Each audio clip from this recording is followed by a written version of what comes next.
আমরা জানি যে বিশেষ করে জ্বালানি খাতে তেল বা গ্যাস এইসব বিষয়, বিদ্যুৎ এসব বিষয়ে জনগণ সমস্যার মধ্যে দিয়ে যাচ্ছেন। কিন্তু এই যে জ্বালানিটা দিয়ে আমি শুরু করলাম, কারণ এই মুহূর্তে জ্বালানির কথাই বলুন, গ্যাসের কথাই বলুন, এই সব ক্ষেত্রে আমরা জানি দেশের বিভিন্ন প্রান্তে বহু মানুষ এই সকল ভোগান্তি পোহাচ্ছেন এগুলা। তো এখন এই বিষয়গুলোকে অবশ্যই আমাদের অ্যাড্রেস করতে হবে। কিন্তু এই কথাটাও তো সত্য, এই কথাটাও সত্য যে কিভাবে আমরা যদি শুধু জ্বালানি খাতের কথাই চিন্তা করি, কিভাবে ফ্যাসিবাদী স্বৈরাচার এই জ্বালানি খাতটাকে তাদের পকেট ভারী করার একটি খাত হিসাবে তারা এটাকে বিবেচনা করেছিল।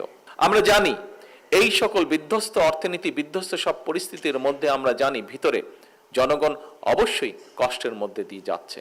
আমরা আমাদের সাধ্য মতন, আমাদের অভিজ্ঞতা, আমাদের বুদ্ধি বিবেক, বিভিন্ন পরামর্শের ভিত্তিতে আমরা সাধ্য মতন চেষ্টা করছি এবং চেষ্টা করে যাচ্ছি আমরা কিভাবে জনগণকে এই পরিস্থিতিকে আমরা বের করে আনতে পারি।